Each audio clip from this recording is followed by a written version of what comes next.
For June the 20th, 2014, we talk about the Torment Tides of Numenera delay, Watch Dogs, and we ask you about choice in games. Welcome to the 66th level.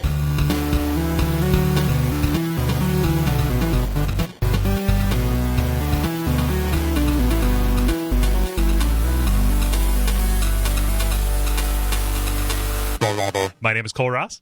I'm Dennis Furia. I'm David Maismith. I'm Ben Merkel. And you're listening to The Level, a podcast for people who love video games. Gosh darn it. Guys, I'm probably going to end up taking this to work, so it doesn't affect too many lives, but I just wanted to display my new acquisition, courtesy of my brother who brought it down this weekend. Let me give you a little sampling of this. Cowbell. Good. Hey, gold star, Dennis. Yes! Yes! I knew I was channeling Christopher Walken. Yeah. So the force is strong with this one. He hands me a package. It's wrapped up in Kroger bags, and it's a cowbell. I don't know where he got it, and yeah, so it's going in the collection. Nice. I think this may be collection of cowbells of miscellaneous bells. So I bought the one bell, this one over here, and I suppose since I want to be John Roderick, it might as well collect bells as well as anything, right? And so are you a bell snob? No, I don't think I'm a bell snob. But no, right. I think in order for this to be a legit collection, what has to happen is I don't buy any of them. If I buy any myself, they have to come from thrift stores or they have to be used. Right, so it has to be an interesting bell that I find in a non-Amazon kind of place or online kind of place. Or additionally, if somebody gives me a bell, I will accept the bell and it will go into the collection. Nice. Yeah, I like it. Yeah. So, I just like the idea. Feel like you're the bell of the ball. Yeah. I like the idea that Chris Ross needed to make a cow disappear. You were like the perfect front to get rid of the bell. Are you implying that I was accessory to bovine subterfuge? Yeah, you know about Ohio's cow mafia, right? Yeah, I mean, yeah, the entire Southeast Ohio. Like they call it it's the Huntington, Wheeling, Ironton triangle. Yeah, it's the cow corridor. You could say they're movers and shakers. God, no, you couldn't. Well, you could, but you'd be awful. Yeah. Yes, I am. Oh, so what do we have in store for you today? Well, we're going to talk about video games. Obs. Did I say it's a podcast for people who love video games? I think I did. I was so excited to talk about a new fucking bell. Yeah, so a podcast for people who love bells. Bing. Yeah. So let's see here. We're looking at some news. We're looking at the multiplayer question about choice and such, leading up to a big thing coming up next week. And you make that sound so philosophical. Like we'll discuss the nature of choice. Yeah, free will. Is there some kind of Protestant predetermination? Is this some kind of a Hobbesian or Calvinist? Calvin. A Calvin or Hobbesist. Oh, Did you know that's actually who Calvin Hobbes is named after? Oh yeah. Oh, yeah. It was kind of a Freudian slip that was informed by knowledge that I had pre-existing. So you can never be sure if it was intentional or not, or predestined or not. Yeah, somebody wrote this before. We are all players on a play. We're the music makers, the dreamer of dreams, and then we also round out by talking about the games we've played. And eventually we get around to video games. Nailed it. Hey guys, it's time for the brief where we talk about games or things that are happening in the world of games. Does anybody have a story? Okay, cool. I'll go with a story. Yeah, I was going to say, I do, but I'll go last. Yes, you go last because you have an announcement to make. Yeah. So my story has to do with the Torment, the Tides of Numenera. The kickstarted RPG that is the spiritual successor / non-licensed spin-off of the Planescape Torment game. That was I was really hoping for Numa Kid. Man, no. Sorry. Gonna have to Final put you in boss the meme revealed. box. Yeah, gonna have to put you in the meme box. Yeah. No. So that was kickstarted back in I think 2013, 2012, something like that. I backed it. I should have gotten this update, but I didn't. Yeah. So initially, it was targeted for Q4 of this year, December of 2014, and they just announced that it's going to be pushed back by 1 full year. So it is now targeted for Q4 of 2015. Yes. So looking at this here, basically the notion is that with Wasteland 2 kind of going into early access and seeing how that went, they kind of figured out, we need to re-estimate what this stuff is going to take. So basically this is them saying, but like, what's it going to take to get a finished product out there? So I'm sorry. What happened with Wasteland 2? I missed that one. Oh, just that they put it out as early access, kind of as part of its funding, so that a Kickstarter got it into a functional place and then continued the crowdfunding through early access. Basically the funded alpha beta access kind of stuff. So Wasteland 2 is going to launch in full in August, and I think it's just a matter of the studio taking on too many things at once. Okay, so it's the same studio. Yeah. For the last while, we've been in what I would call limited production mode, said the project lead. During this phase, the emphasis has been on proving out our design and pipelines, i.e. how exactly we get anything from being an idea to being fully implemented in the game. This is typical for pre-production, but the distinction I'd make is that we've been creating actual game content, which is unusual in the industry. So it kind of sounds like they fired the cannon indoors and started actually conflating pre-production and actual production, which is bad news in terms of workflow. Yeah, it's going to be a lot of backtracking. A little bit, yeah. Especially, I mean, they have a lot of assets out, and it's stuff that doesn't look like it's concept art, which is bizarre. Mm-hmm. Which I don't know. I mean, I'm fine. Like, this is just as somebody who gave them something like $50. I forget what I backed at. But like as an investor in this venture, I don't feel too bad about them pushing it back, because when you throw something at a Kickstarter, you just kind of have to assume that it's never going to exist. Yeah, I was going to say, has any Kickstarter ever accurately forecasted what it was going to take to get the game out on time? FTL did a really good job of that. Republique skipped. They slipped a lot. What's the other one? I forget. Those are kind of the big ones. But FTL kind of is the canonical success story for Kickstarter for crowdfunded gaming like this. Mm-hmm. Yeah. Cool. Yeah. I mean, what do you guys think? I mean, I know that none of you have backed anything, have you? Well, I mean, aside from, the WAF one.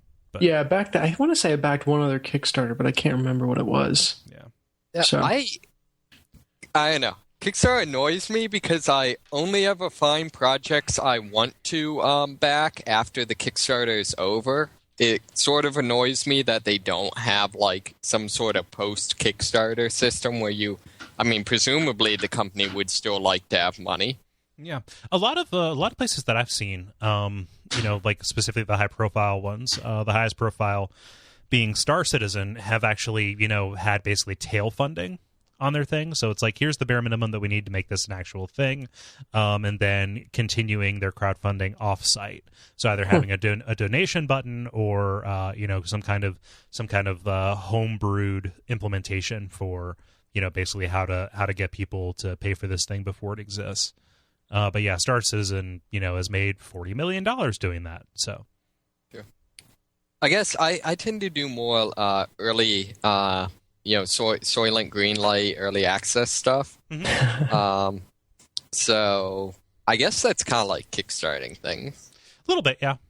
Kickstarting things, that's like from the future, predestined kickstarting. Maybe, yeah. I think the difference is you actually have to have something to show on Greenlight.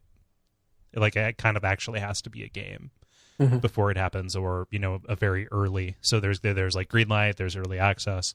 I wonder how many things you could logically chain together. Like have a Kickstarter to get your game to Greenlight, to get it to X, to get it to Y. To Patreon. Yes, to Patreon. Okay, so for every month that I say that I'm developing this game. Yeah. I know. Kickstarter has evolved. I would say Kickstarter to Greenlight seems almost standard now. Yeah. I mean, that's what cool. What Among the Sleep did. Yeah. And that's cool. I mean, it's nice that there's a pathway for smaller games that need funding to get made. Yeah. I'm comfortable with that. I'm comfortable with the crowd being the bottleneck as opposed to, the fat cats up in Washington, man. Yeah. Or those greedy video game developers. Oh, they're all in cahoots. They're all part of the Trilateral Commission. Yeah. Ben, you got a story? I do not, because I did not know there was a podcast until 5 minutes before the podcast. We got to figure out what's up with your phone. We really do. I got the message yesterday. I just didn't download it until today. Oh. So for some reason, whatever. This is whatever. Okay, yeah. I'm not even going to go there.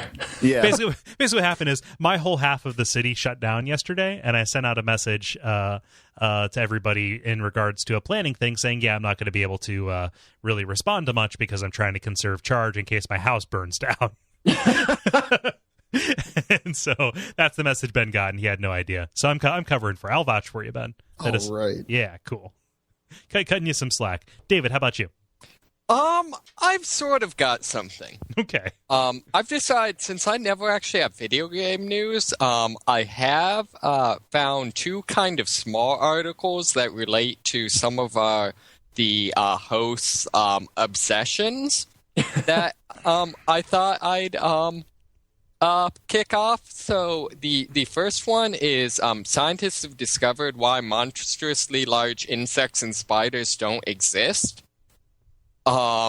Apparently they did an experiment with fruit flies where they found that fruit flies have two genes that make them really freaking huge. One controls how fast they grow, and the other controls how long they grew. How long in terms of time, not like stretch fruit flies. Yeah. But we call those worms. Right. Fruit worms. But they found that upping one inhibited the other, so it's not possible to make them giant and eating Tokyo. I feel like the real take home here is that every so often I hear Bill Nye or someone be like, hey, why doesn't anyone trust science? And I feel like here's the answer right here, because basically what this article says is it's impossible to create giant bug monsters. We tried. And that's just the research that they're willing to show you. Exactly. Yeah. Well, I mean, at least we know they're not going to be giant bugs. See, I thought that the giants could never roam the earth because of the square cube rule. Yeah, I think that's also the case where it's so it's like your what is it, like your so your mass or it's your volume grows at an order of magnitude faster. I think actually by an order of magnitude. So your volume goes up by cubes as opposed to kind of your footprint or your height or any one dimension of you going up as it goes. So if you double in height and everything else goes up proportionally, your mass is going to go up by 8, right? And so something really big can't support itself on legs because Godzilla's ankles would snap and he would just it ends up like the whole Barbie doll dimensions thing. Yeah. Do you want to hear something really creepy? Sure. This is from Cosmos, but apparently at a previous point in Earth, when there was much more oxygen in the atmosphere, bugs could grow a lot larger than they were because they could absorb the oxygen over more parts of their body. Yeah. And so, centipedes used to be the size of crocodiles. Awesome. And that's exactly why I buy a gas guzzler car. Got to keep that shit tamped down. Terrifying. Yeah. Sure. Wait a second, you drive a Fiat. Not the point. It was a joke. He lets it idle overnight, though, so he's doing his part. Yeah. And for the new listener going, what the hell are they talking about? We have discussed spiders, and particularly giant spiders in video games on several different occasions. Yes, and my extreme fear of them. Yeah. Okay, so this is your obsession. Okay, cool. Yes. I also have Kole's obsession. Oh boy, I can't wait to hear this. Yes. So I think I have so many. You guys have probably seen this. A computer for the first time has passed the Turing Test. Oh yeah. Which is the general test for I guess maybe for determining like a computer is intelligent or whatever. Yeah, it's so, like can a computer fool somebody into thinking that it is a human? Right. So now in the very near future, Kole will be able to make we'll be able to live out Blade Runner. So what you're saying is I need to really step up my drinking. Like I'm kind of operating at a junior varsity level, but in order to be like a real, like Deckard, I've got to be like JV or maybe like first division college. Yes, okay. Exactly. Cool. Yeah. Exactly. Work on your Batty, here I come. Yeah, so soon Kole will be able to Blade Runner all the time. But I feel like, am I the only one, though, that has at some point been playing like a multiplayer game and everyone except the bots drops and you don't notice? I feel like video games have passed the Turing test a long time ago. I think that's mostly because of the names. So, like, the developers have started getting smart about, like, okay, this guy's going to be Bong Lord, this guy's going to be Super Saiyan Goku Sephiroth, on and on down the line. They've kind of there's a Markov chain that explicitly generates douchebags. Douchebag names. So like oh gosh, you just got capped by fuckbulb. Like, okay, cool. Yeah. Like, sounds about right. I wonder if I could get an article published on the douchebag Markov chain. Markov. Like, maybe not Nature. My head maybe hurts. One of the smaller journals. I love the idea of us doing this physically hurting Ben. It's like the less sense we make. It's like an inverse. Wait. No, I don't like that I hurt you. Yeah. No, I know. I don't like that I hurt you. I just like that you hurt. It's a very fine distinction. No. So here's the thing that I think is bullshit about the Turing test. Turing got a raw deal. So I don't want to taint his legacy too much, especially after it has so recently been restored. Like they actually gave him Britain gave him a posthumous pardon for committing the unthinkable federal crime of homosexuality. So good on you guys. It only took you 70 years. Yeah. But no, the thing about the Turing test is what? Like you only have to convince a panel of 30% of a panel of judges that you're human in order to pass this. Right. So 30% seems kind of low. Like I would think that I would peg that as So 30. This one did 33%. So a full 1/3. And who knows? These guys may have been paid to take a fall, right? Well, there's been Deep Blue. The funny thing is that the computer was smart enough to find them and pay them to take a fall. Oh gosh, we're through the looking glass here, people. Oh yeah, the other things that I find funny with it is one that not only did it convinced them that it was a 13-year-old. I feel like that's a significantly lower bar. Oh, so all I had to do was just say dirt bikes over and over again. Exactly. And also, apparently it's fairly common for human beings to fail the Turing test. Because, they have the human controls where, like, a certain number of the people they're going with are, actually humans. And it's fairly common for them to think the humans are the computers.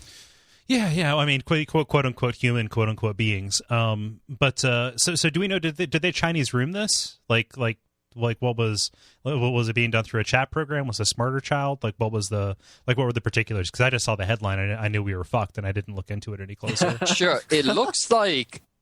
Did I link? Pull up the second link I sent. And the very first image, there's like. A terrifying image of the bad guy from Raiders of the Lost Ark. Yeah. And oh my God, that's amazing. He's like, you're asking him questions, and he apparently replies back to you. Okay. Yeah, so it is smarter child. Okay, cool. Yeah. Huh. But the important detail is that he's supposed to be Ukrainian and he's supposed to be a teenager, which can excuse like poor English sentences. Mm-hmm. So It's like the Chinese room test with an actual Chinese person. He's Ukrainian, he's 13, and he's a fan of Deadpool, so any kind of random string of phrases out of his mouth is considered acceptable. God, don't even get me started on Deadpool. Don't like Hamster Sawmeister. God damn it, Dennis.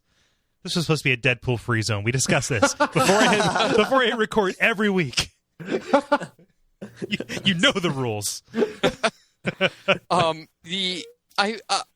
More seriously, I feel like kind of the flaw in this is it strikes me that the point of the Turing test is like if we have a generally computer program that kind of acts like it's intelligent, the Turing test is how we check.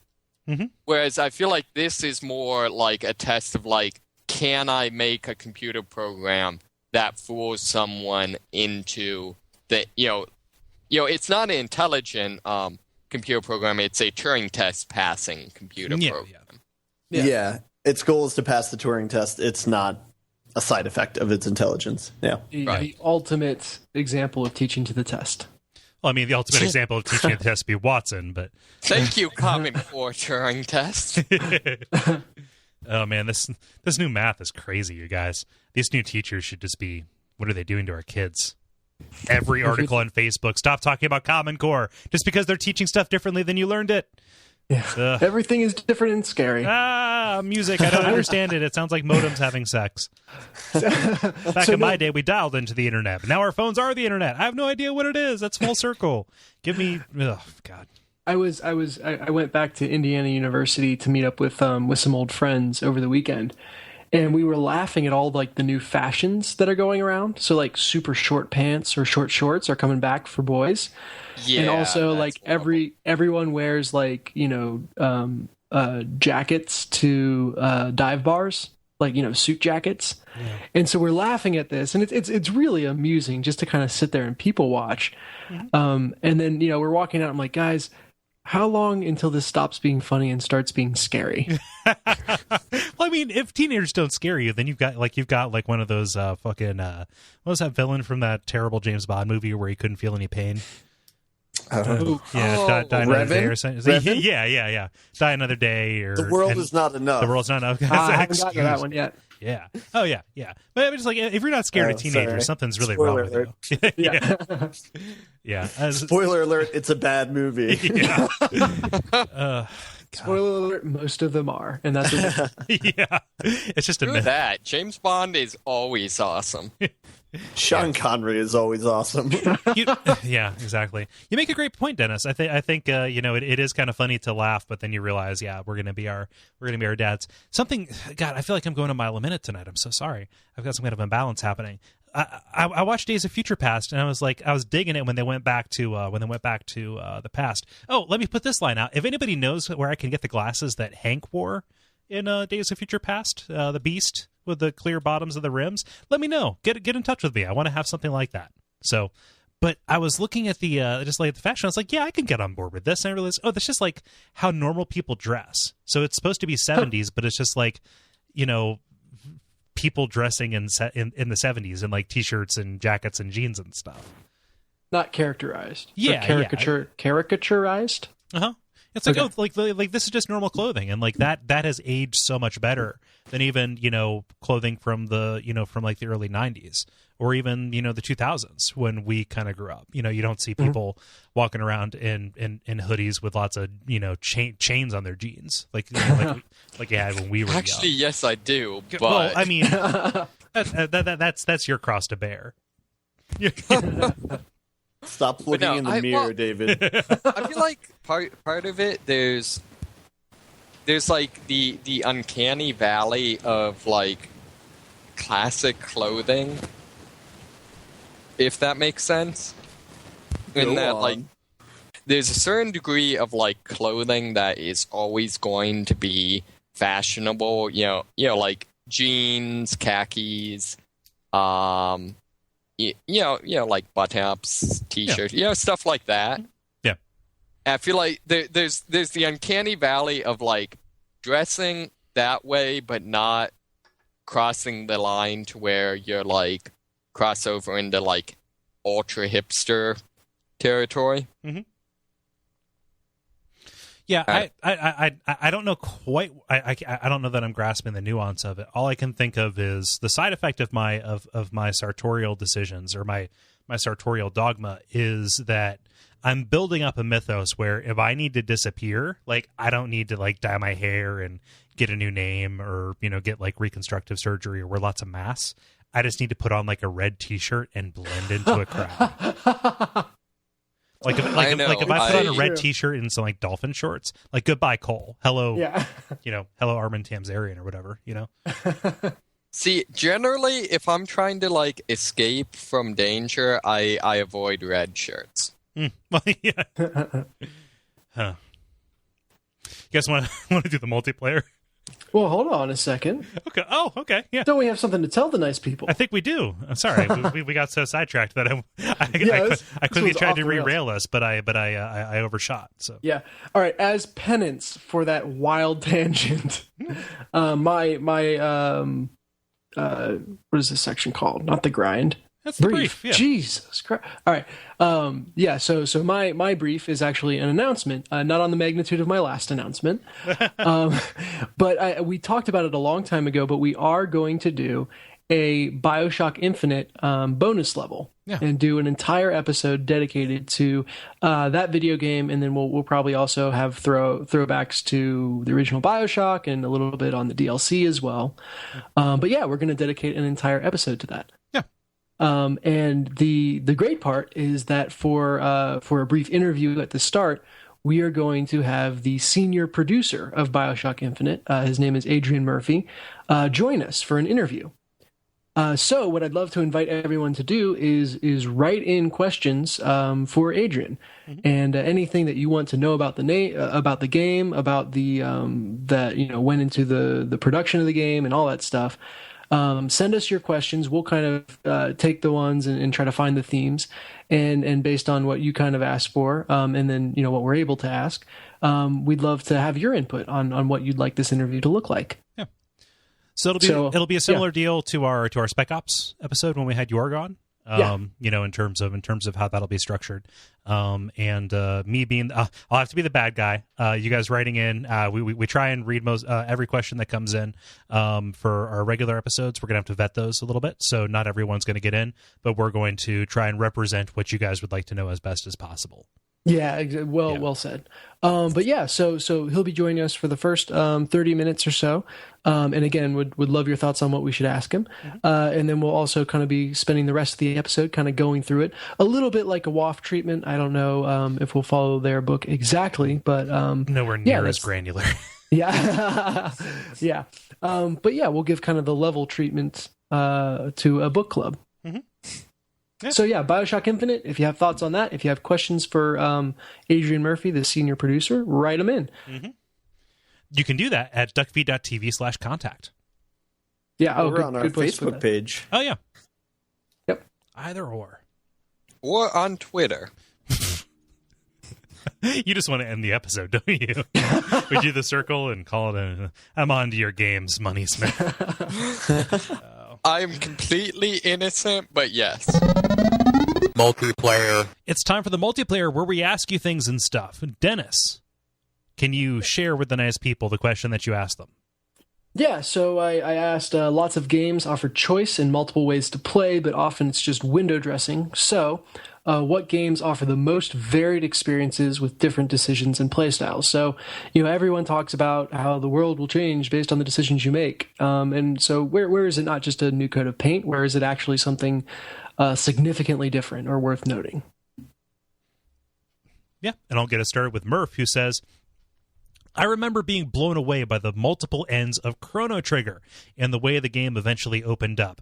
This seems so artificial now, where the choice was really just when you fought the last boss. Mechanically, Infamous 2 comes to mind, with vastly different powers that are not all available in one playthrough, a choice that a lot of games aren't brave enough to make. Yeah, that's a pretty important thing, because like a lot of developers, I get the sense, just from the way that things are structured like that, don't want to, hide their light under a bushel. Yeah, exactly. Yeah, so the idea of saying like, okay, you have a 50% chance of not seeing this thing that I made, Like they want to make it everything available to you. So that actually is a pretty intense choice for the Infamous devs to make. Yeah, although I must say that their choice system in terms of like morality, and I'm not specifically talking about morality systems, is really, really funny because they're like literally one of the choices that you make is, hey, there's a bomb strapped to this building. I could disarm it, or I could just walk away. It's like, what? Why? Why would you give me like? There's no motivation to walk away. You just could if you wanted to. To actually step in here, because Infamous is actually my answer. Yeah. Oh, go ahead. I've only played the original Infamous, vanilla Infamous, but for me, it actually the more choices or choices in general that were really relevant to me were not the actual more choices, because as Dennis pointed out, they were kind of dumb, but it was choosing not to just, you'd often be in combat where there'd be a lot of civilians going around, and having to like pull my punches and not just bust out my most powerful moves so that I didn't kill everyone. Mm-hmm. I thought, I don't know, it really to me felt a lot more legitimately like I was a superhero, because I had to like make those decisions of like, how do I control this power? Does that make sense? Yeah. And it's a shame that the morality system did not necessarily reward those kinds of actions as much as it did the big dumb binary ones. Yeah. Right. But absolutely, if you put yourself under those constraints, it makes the game much more difficult and much more interesting. Yeah. It's like when you get into GTA 5 or GTA 4, whatever GTA game you're playing, and you're like, I'm going to follow the traffic rules for the first 30 seconds. Yeah. Well, that's everyone does it. You have to admit it. But that's rolled into Watch Dogs, though. Like the notion of how many civilians you kill, or even just how often do you resort to deadly force as opposed to using the tools that are given to you, affects your reputation score. So it is a Fallout-esque karma meter, and I'm not quite sure what it affects just yet, but people react right away to your reputation as you're walking through the streets. So even if it is superficial, that is still a good incentive to make it the kind of game you want it to be.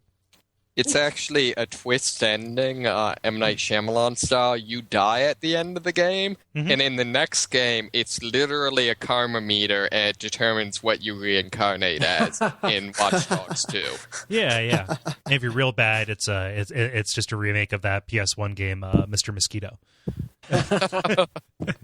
Oh man, I haven't thought about that game in a long time. I'm surprised you even know what that game is. I think it was also on computer, and there was a version of it at our library, of all things. They had like Myst and Mr. Mosquito, and that was it.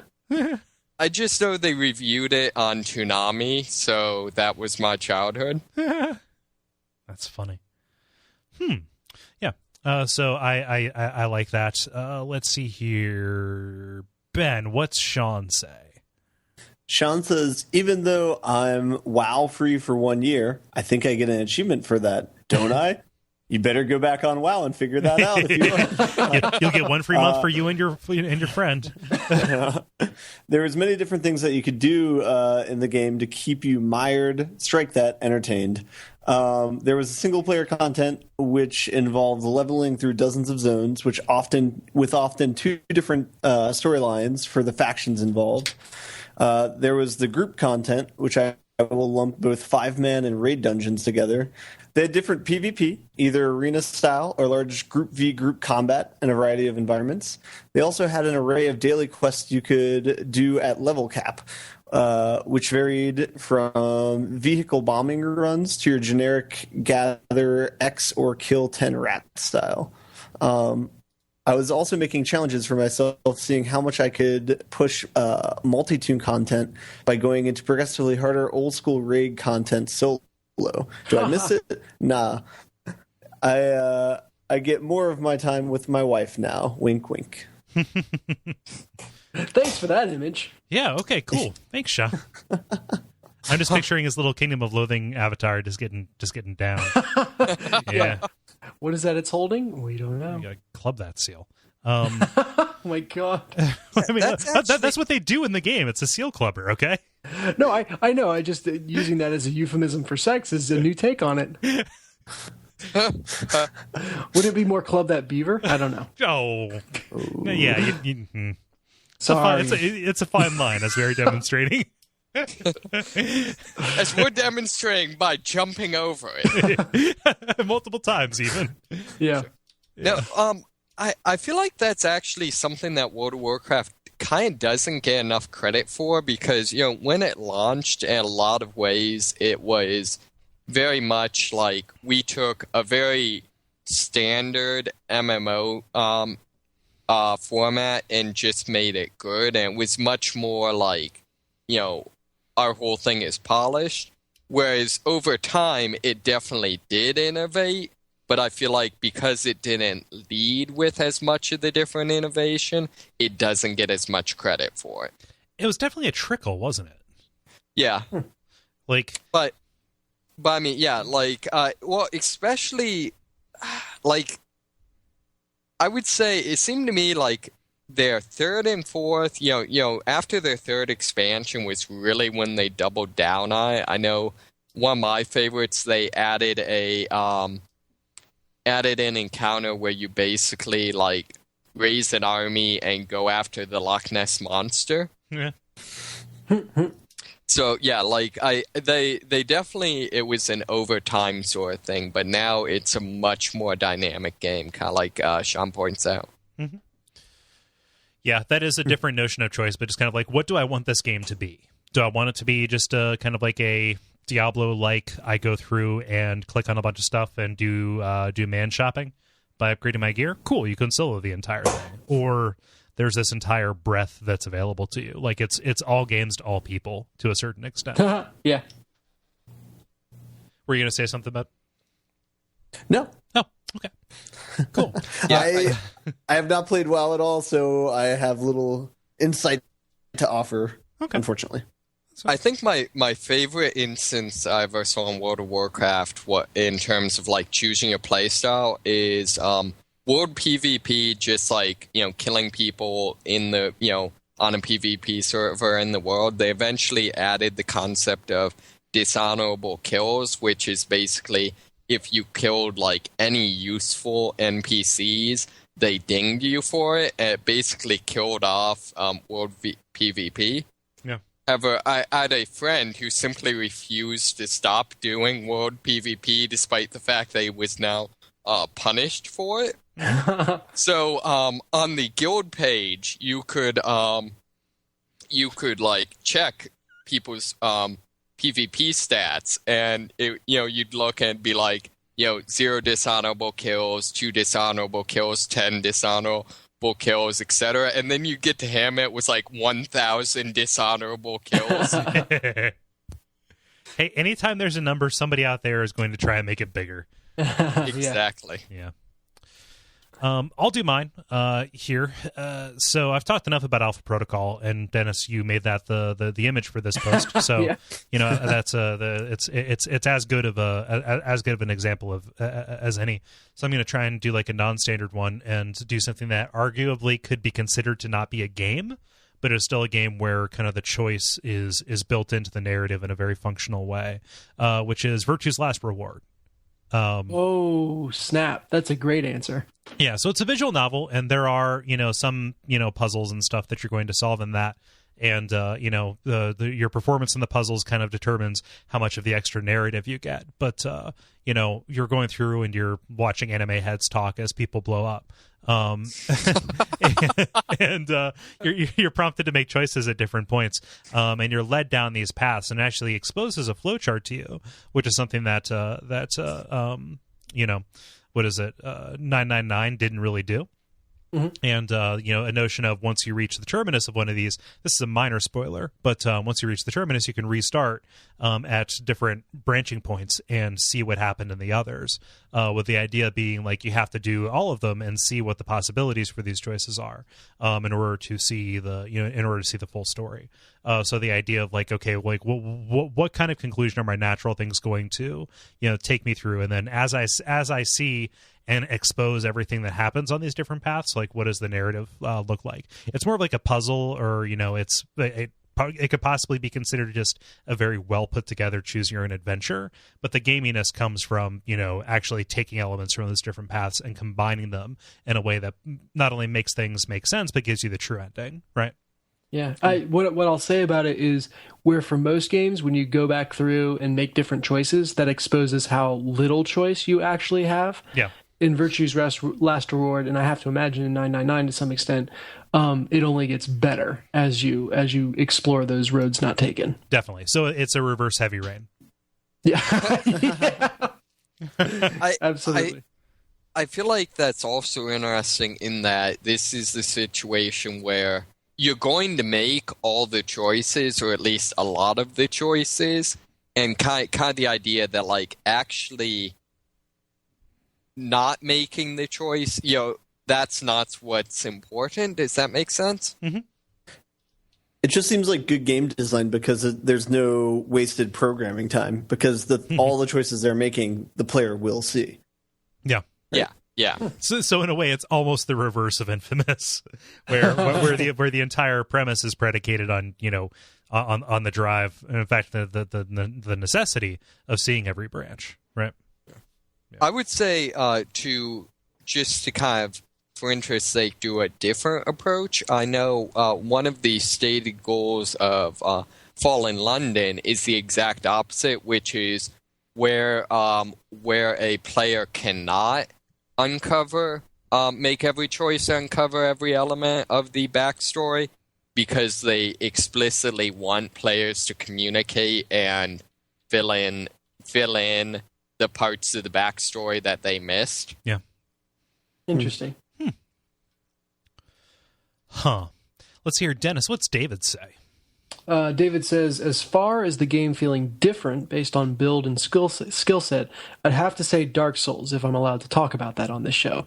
Secret, spoiler alert, this is really just an additional extra-sode for Bonfire Sorry, chat. It's appendices. Appendices, yeah. Yeah, you have to keep that branding straight, or else everything's going to collapse. Right, yeah, you gotta play it backwards, and you'll see. Anyway, I have finished 3 runs so far of Dark Souls 2, a quality balanced stats build, a glass cannon mage, all points and caster, and a dual wielding fist weapon user. And which is funny because those the cestus, is that what they are? Cestus, it's a ligature. Yeah. Yeah, are like the most popular weapon in slots 1, 2, and 3 in the game's little stat website. Just because everyone's like, I want to do a boxer build. So yeah, it's a good choice. Each run had completely different difficulty spikes. Something easy for my caster, Master of Sorcery, Hex, and Miracle, was insanely difficult for the guy whose only verb is punch. That is the only verb you need. Punch and walk. Yeah. Double Dragon style. Yeah, for the game that narratively changed based on actions, I have to say Mass Effect Trilogy. By the 3rd game, seeing how different even just a single scene can be, the Genophage arc climax, for example, based on 3 games worth of choices, was staggering. I know the end isn't the most popular, but 95% of those games were excellent. Yeah. Yes, I kind of want to piggyback on that one. Because I think what I was going to say was, Mass Effect 3, despite some of its not fun choices towards the end, they did a great job of making really difficult choices throughout the end of the 2nd game and the entire 3rd game, where it was definitely far from clear what was the right choice, and so you had to do a lot of gut thinking. So, yeah. And there's a lot of backlash against Mass Effect for like, oh, your choices don't matter, etc. Like the ride matters is what I think really is important. It's how much you're willing to invest in the weight behind that and the possibility of what's there. So I'm with Ben and David on that one.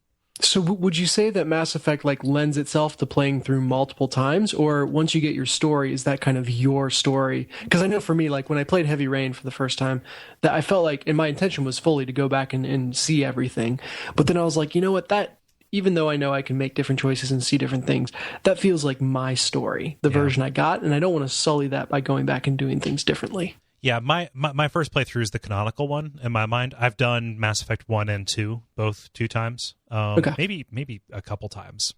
Yeah, I've done at least 3 runs of each. Nice. And that is that is a little bit mitigated by the fact that I actually enjoy the shooting and the combat in Mass Effect 2 a lot. So it's not like a Heavy Rain situation where I'm just trying to see what happens differently. But yeah, I'm totally in your camp that there is kind of the one canonical playthrough. Kind of like I always try it to start a new game in Fallout where I'm the evil guy, but I can never continue doing it. So that actually leads to my answer, which is perfect because then we can end with Chris. So my smartass answer, after I thought about this question for a bit, would have been Little Big Planet. But then my real answer is Fallout 3. And what amazed me about that game was I played through the first time as pistols and talking. Like can we just name that like Duckfeed Standard for a class build? Yeah, is pistols and talking is like the your basic the gentleman's class. Yeah. So I did it through that way the first time, and then I didn't finish this run, but I started playing it again as an evil character, like you said, Kole, using heavy weapons and melee, and no VATS. So I did the entire game like it was a first-person shooter, which was it was completely different, night and day, and it actually held up. So that was incredible that you can actually play it like a first-person shooter and have fun with that. And then the other cool thing was that just by the sheer volume, and I think this is kind of like wow, just by the sheer volume of stuff out there. Over the natural course of my second playthrough, I was discovering things and finding whole quest lines and towns that I never stumbled across in my first playthrough. So yeah, Fallout 3. Yeah, that's a good one. Did you ever play New Vegas? No, I never got around to it. Yeah, I think you might like that a lot. Cool. I just want, as a side here, pitch 2 title ideas: Pistols and Talking and the Duckfeed Standard. Those are both really good. I will add them to kind of a scant list this week. Yeah, pistols. Well, after last week, you got to have a bit of a lull. Yeah. Oh yeah. Go ahead, Ben. I wanted to throw in one more comment. Skyrim. I really liked the variety that they had in the gameplay, where basically whatever you wanted to do, you could advance in that tree and get good at it, and it was pretty fun to do that. So. And that was pretty impressive, yeah. Most of the trees had something really badass at the end, too, so it gave you incentive to work toward it. Yeah, if you dagger people, eventually you do times 15 damage. Yeah. If you, yeah. No, basically the archery tree turning into VATS. Nice. Slow down time, I think, and yeah. Mm-hmm. Yeah, and David, why don't you round us out with Christopher Schlee?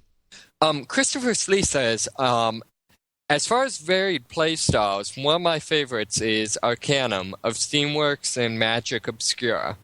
There were so many different characters that you could decide to play as, so much so that you had to be extremely specific with your build, lest you spread your stats, so many things to put points into, too thin and not make it very far. As far as choices, I'd say Planescape Torment or Baldur's Gate 2. But I don't know. There are countless decisions to be made and choices to make, yet they all pretty much end the same way. They made things change in game at times, but not really the ending. But I'd take that. Seriously, all the ways to talk to Ravel, is that correct? No. And take out the Transcendent one in Torment, were joy to discover. Yeah. I suppose The Witcher would be another option. That seemed to have some big choices that changed the story as you made those choices. And I think it had different endings as well. I can't remember. I only played it once. I really dug it, though. I should go back to it. Yeah. Dennis and I were talking offline before you two joined us. The Witcher is a huge blind spot for us. Yeah, it really is. It looks amazing. Yeah. I just like that this entire post is Chris gradually talking himself into playing it again. Yeah. Yeah. Like, oh, yeah, okay, here's this. Maybe I should. Okay, I'm going to... Twist my arm. I'll go play it again. Yeah, and then it's just him typing all of his Steam billing information into the comment box. I deleted that for you, Chris, just to be safe. You may... Dad. Yeah. I think clearly I've never played it, but clearly Arcanum of Steamworks and Magic Obscura, by the fact that Steamworks is in the name, means that it is one of the greatest games of all time. Yeah, it means people can make mods for it. Huh. No, that's a super dumb joke. Sorry. Oh, okay. Oh, Steve, gotcha. Okay. Yeah. That's what we call way Homer. Good.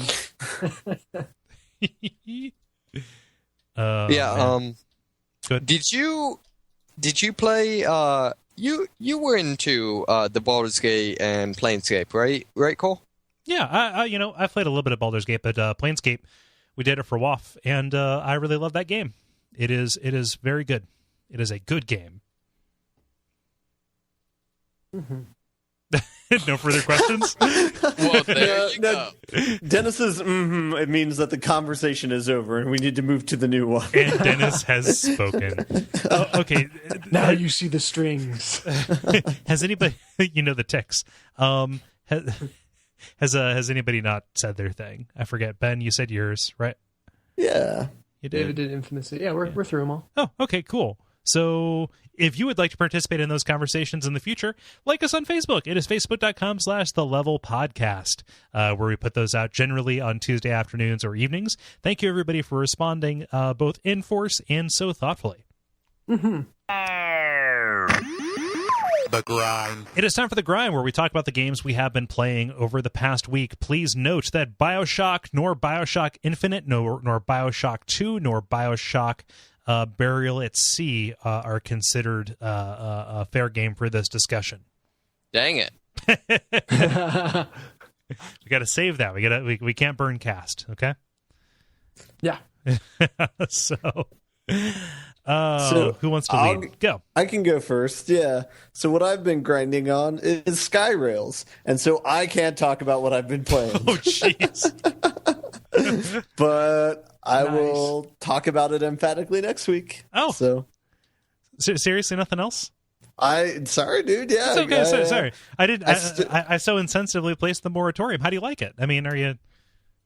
No, it's good. I've been taking notes. I finished Bioshock 1 like maybe a week or two ago. I don't think we didn't do anything last week. So I didn't get to talk about that. But that's okay.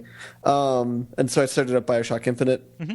And so I'm probably maybe a third of the way through, maybe. Can you signpost the area that you're at? I just fell. Okay. Yep. Yeah. That's so maybe neat. a little bit less than a third. But I don't know. Hey, you're back. Yeah. But yeah, cool. There's a nice parallel so far. I won't go into detail. Whatever. Yeah. But we will. Yeah, we will. Don't worry. Oh, we will. Huh. David, how about you? Because I get a sense that you're going to be in a similar boat. So let's get these disappointments out of the way. Yeah, I've been doing a ton of Bioshock 1. I don't know.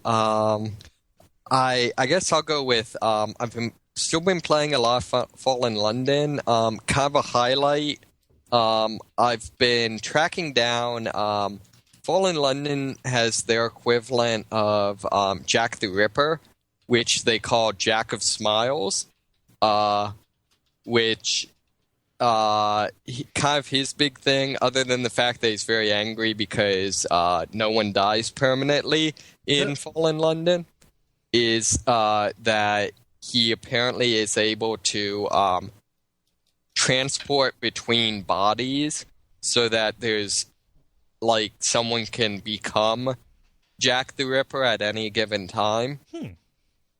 And so I've basically been hired by the constables to track him down and I've gone like most of the way through the story, and now I'm at an option where basically the option is either track down Jack the Ripper or become Jack the Ripper. Okay. So in terms of interesting story choice, I guess that could be one of them. Yeah. So that's just kind of a thing I'm doing. The other thing I've been playing still a ton of WildStar. I don't know, it still continues to be pretty awesome. Mm-hmm. I think I found a element of the gameplay that really encapsulates all that makes the game awesome, which is the fact that when you harvest plants for the cooking profession, you do so by shooting them. Okay. But it's okay because the game assures you that they had it coming.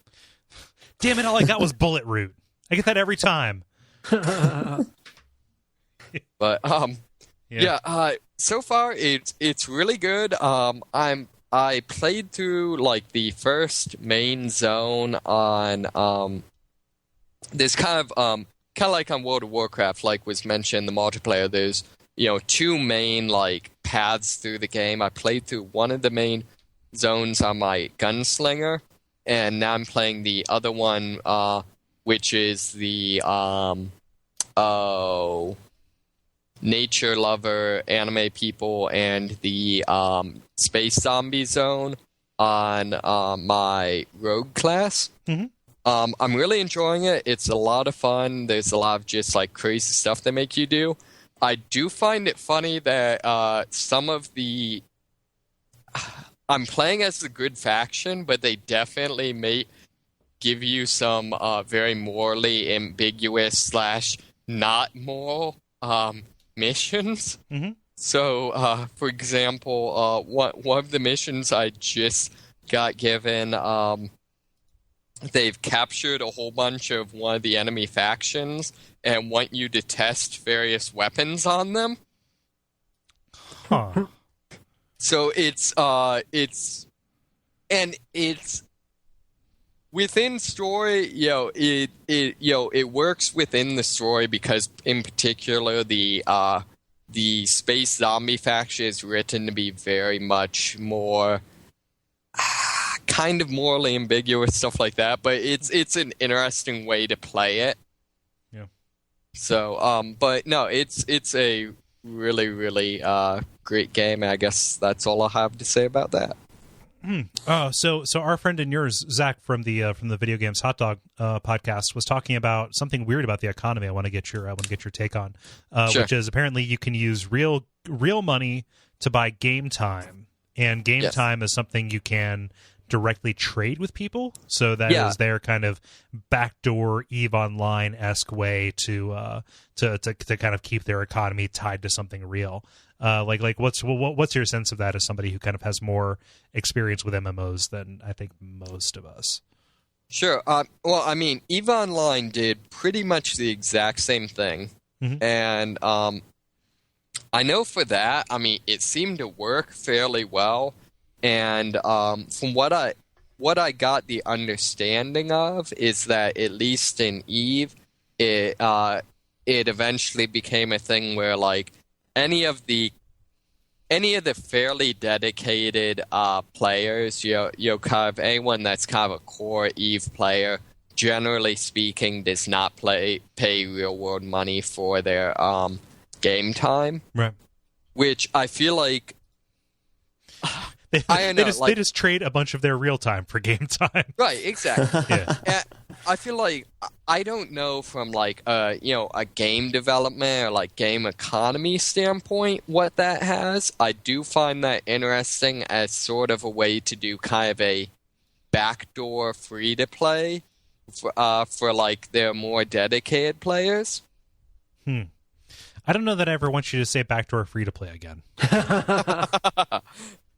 Well, I don't know. Like, I suppose it's a way to buy, to kind of effectively buy in-game currency.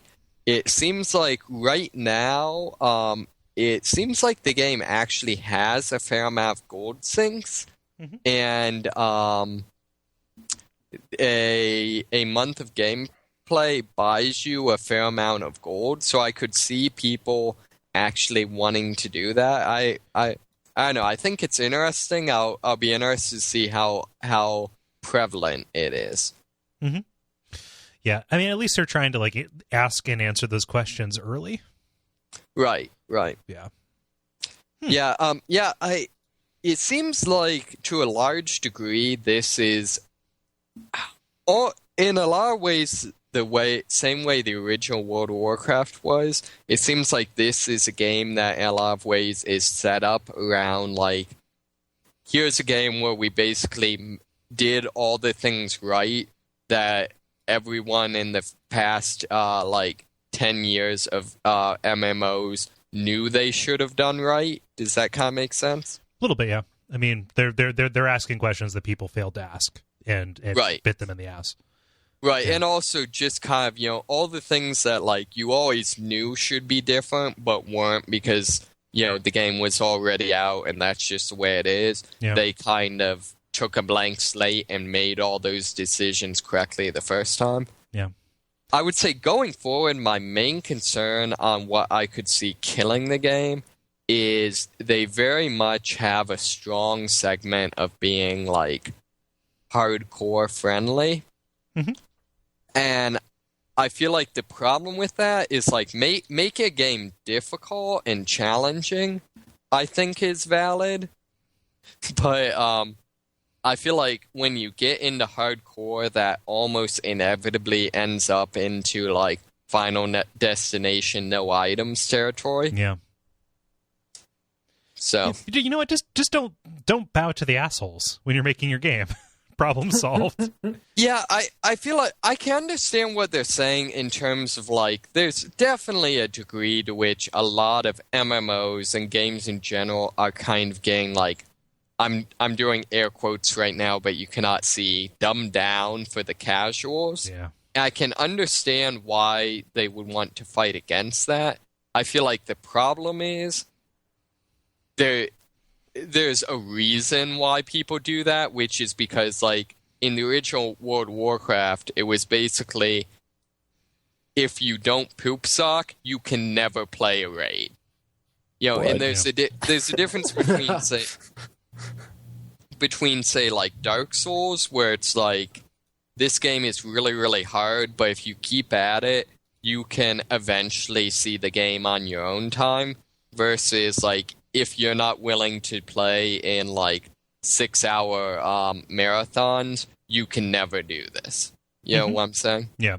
It's like there's no economy of scale for your time. It's not like after a certain amount of time, things become less effort. It's just a constant amount of effort that you always have to expend to get that same kind of, payout, or the payout that you're wanting to even get. Right. And it's kind of funny because I would say by far the most difficult recent MMO would be Fallen London. Pretty much without question, much more difficult than even WildStar. Mm-hmm. And it's very casual friendly. Yeah. Good. I like that. So. Up with the casuals. Yeah. Unite! Is that all you got, David? Yes it is. Oh. So now it's down between you and me, Dennis. Let's go. I have 2 new ones.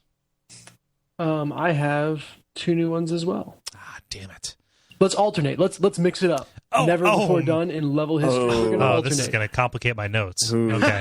All right, so you go first. I'll try and find a way to deal with this later. Okay.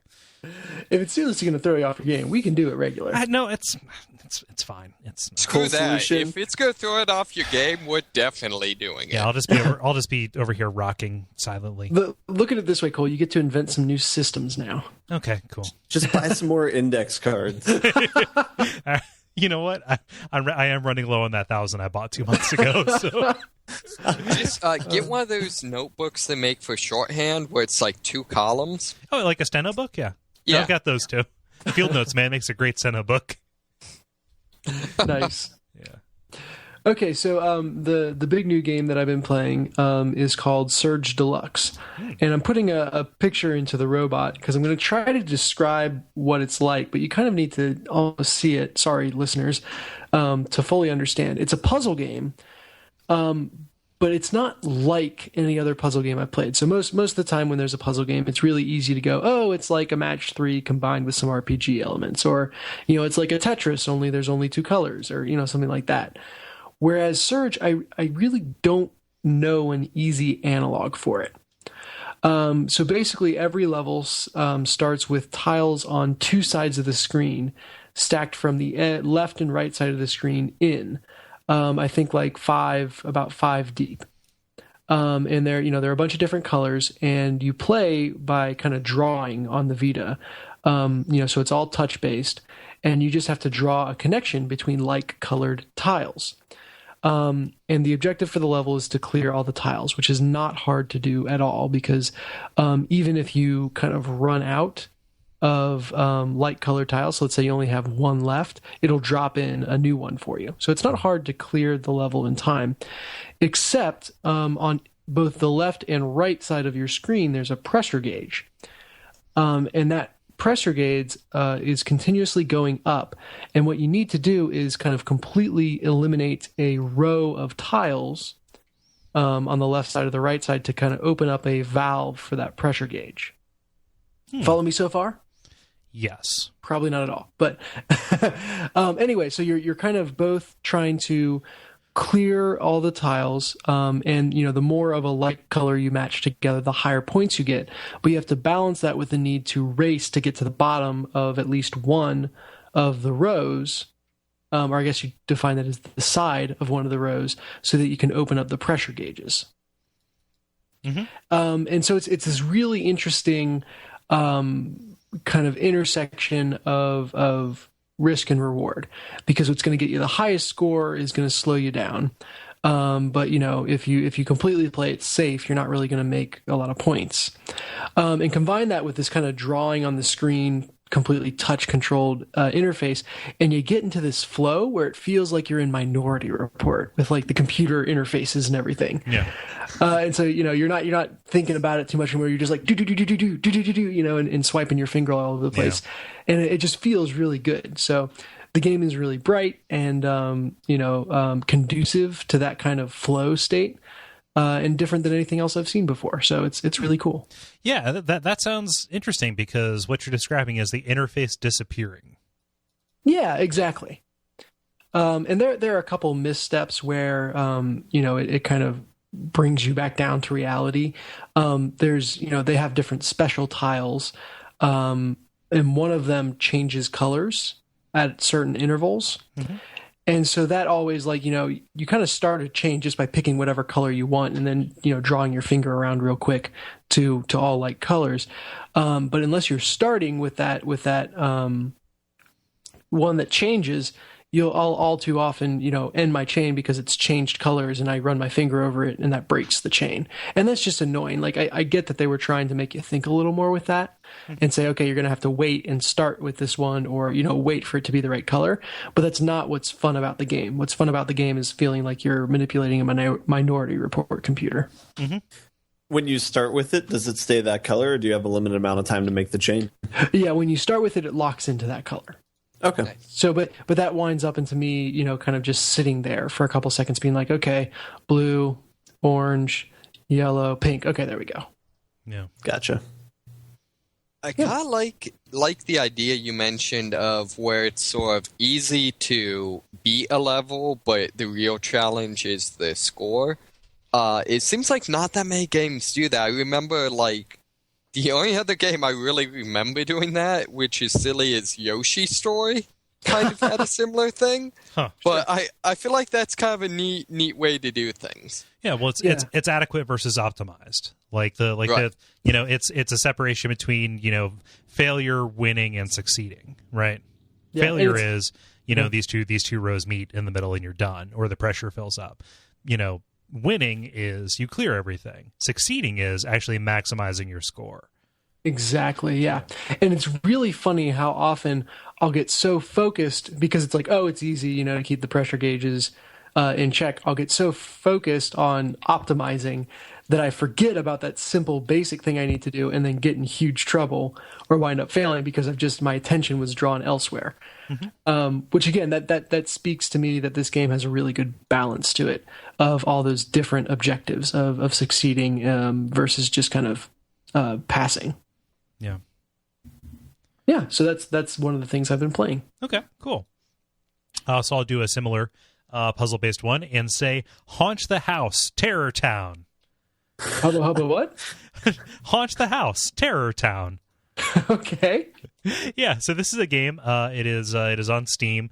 It was on sale for like, I guess, it was a launch sale, so it was like $3 or something. It's regularly $5. And I figured, you know what? I can give $5 to something called Haunt the House, Terrortown. It's you can. Haunt the House, Terrortown.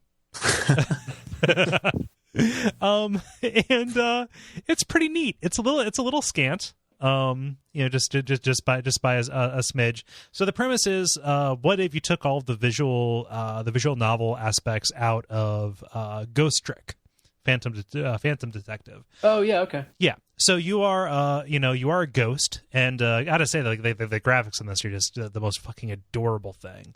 Everything is kind of like a storybook, like a vector storybook kind of thing. The animation is great. Like your ghost character is wearing like a frilly little collar.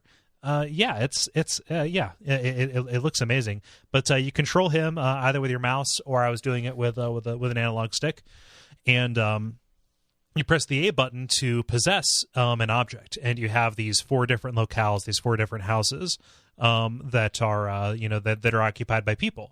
And so say you possess a mirror, right? You can press a button to make it rattle. And you spook some people out, and you jump over to a candelabra, and you can like move that left and right, and people are like, oh no. And as you do things to freak people out, you raise kind of the atmosphere gauge, which is from like, hey, nothing's happening, all the way up to terrifying. So you're trying to like raise the ambient level of horror by freaking out as many people as possible. So picking out rooms where people are doing their thing and trying to do this. But as the atmosphere meter goes up, you get access to new little tricks that you can do. Tricks, for lack of a better word. So at that same mirror, instead of just rattling it, you can crack it. Or you can have like a spooky face show up and laugh. Or you can have like, something peek out from around the side. Or on those candelabras, it can be like, oh, you can make the candles flare up. Or, oh, the candles can spew black ooze. A bunch of stuff spews black ooze. As you press it. Good. Truly nothing is more terrifying, though, than a mirror. Oh, true. Yeah. But so the game becomes, like the goal is you're trying to scare as many people out of the house as possible. Or as you finish the level, you also find out, oh, you can just like straight up kill people. So you can kill as many people as possible in this, and it's like a super cutesy, like it's not even like an Ed Gorey kind of thing where you're like, oh, this is sinister. It's like super cutesy. So the idea that there are some people that you have to kill because you can't scare them away, and the idea is you're trying to reclaim your family. So it's so it's a weird like reverse Casper the Friendly Ghost kind of situation. I'm talking about the movie version with was it Bill Pullman or Bill Paxton? It doesn't matter. And yeah, so that's the nominal story of it. But it becomes a bit of a puzzle game because everything is possessible, like except for people and except for like living animals. So they're like rats and stuff that are set dressing. Everything has either the ability to move or something that you can do. Like a verb set to freak people out, and you can kind of create these chain reactions in a like Little Inferno light-esque fashion. Yeah. And so you have like these 4 places, and it's a real short game. I cleared it in like 20 minutes or so. But the idea is you're supposed to go through it again, knowing what you know now about the way things interact, and try and like maximize your score. So there's like a house, there's a museum, there's a hospital, and there's like a boat, like a yacht. That's in dock. Okay. Yeah. I thought where you were going with the multiple houses thing, and here's the fun idea for the DLC, I guess, is like, if you scared someone too much, like too fast, they would just move out of the house and go to a different house. It was like Beetlejuice, yeah. Yeah, and so the idea is that you need to like continuously raise their level of terror without doing it so quickly that they left. Oh yeah. That'd be interesting. Huh, but so these are actually just, this isn't like just multiple houses. These are completely different environs. Right. Yeah, and you can go between them at will. You're just like this cute little ghost with red little cheeks and like an Adventure Time face. Yeah, it's pretty neat. Like, it is an iOS ass experience, that you're going to have on your computer. But that's okay because the price is low, the time invested is minimal, and the imagery is fun, and it's nice to see how inventive they get with what happens when you possess a dinosaur skeleton. Who knows? I think you can play Dark Souls 2 to find out. Spoilers. I was going to say, wasn't that like Parasite Eve? Yes, that was. Let us cite other dinosaur skeletons in popular media. I have no idea. Night at the museum. Yeah, true. Huh. Super Mario Bros. The skeleton, was that skeleton turtles? Could those be considered skeleton dinosaurs? Dry bones. Those were evil. The dry bones. So there was also dry Bowser. Yeah. Huh. Kind of a dinosaur. Yeah, life is weird. Dinosaur turtle. Yeah, so that's pretty cool. I kind of just bought it on a straight whim, and I was pleased. I was pleased by what I saw. And it's got a great name. Yeah, Haunt the House, Terrortown. Yeah. Okay. Any other questions about that, Ben? Haunt the yacht. Haunt the yacht. All right, so it's my turn now, right? Yeah, it's your turn, I guess. I don't know. Mixing it up. You're making the new rules here, man. Fuck. So as Cole's nose starts to bleed. Ben's head hurts. Cole's nose is bleeding. Maybe we're in Haunt the House, Terrortown. The other game I played, and this is just a quick one-off, is Pixeljunk Monsters, which is like a tower defense game. Pretty straightforward. The one thing that makes it notable is that I downloaded it just because I was like, I could use a little tower defense to kill 5 minutes here and there, but these things are long, involved levels. Yeah. Like one level you can play for 20 minutes and then fail at the very end and maybe throw your Vita. But like, I guess I never, slog has such a negative connotation, so that's the wrong word to use for it. But the thing that surprised me is that hiding under a very cutesy veneer and pretty standard tower defense mechanics is really lengthy missions. Mm-hmm. And I don't think I've seen a tower defense game kind of play out on that time scale like it does with Pixeljunk Monsters. When you say missions, is this just something that's achieved by throwing different sequences of enemies at you, or are there actual goals that you're trying to accomplish? No, the former is exactly it. So everything is a forest, and there's kind of a path through the forest that the enemies will follow, and any one of the trees can be kind of replaced with a tower of different types, and so the other thing is that the enemies move much more organically. And of course, the trees are kind of much more organically placed. So it doesn't feel like you're on a grid. It feels much more free form than that. Whereas most tower defense shooters, everything kind of has a 1x1 grid that tells you exactly where things are placed in relation to exactly where the enemies are going to be. Yeah. So that's a little different. But yeah, at least at this point, I have not seen any sort of unique objectives beyond just make sure these waves of enemies don't get too many of your guys at the base.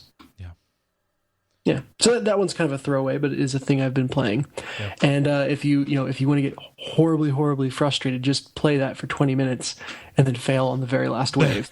Infuriating. God, and they don't checkpoint at all?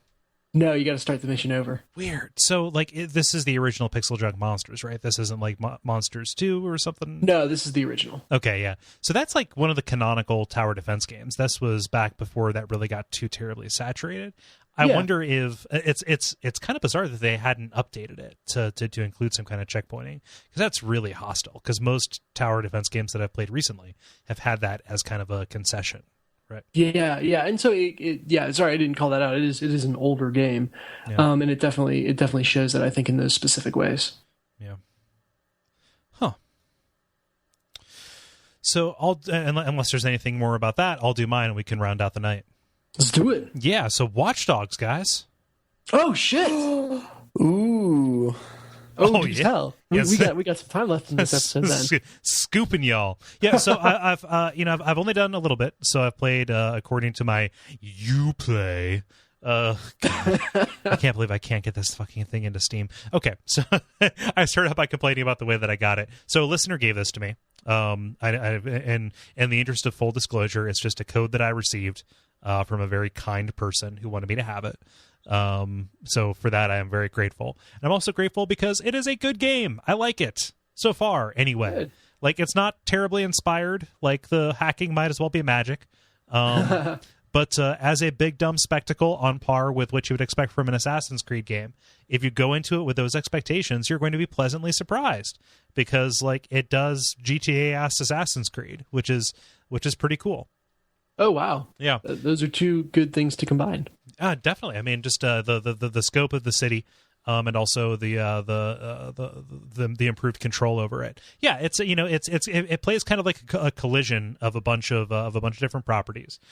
So I'll just kind of give impressions as I go, and we can comment on them. So it looks amazing. Like this is the test that I've been waiting for my gaming PC.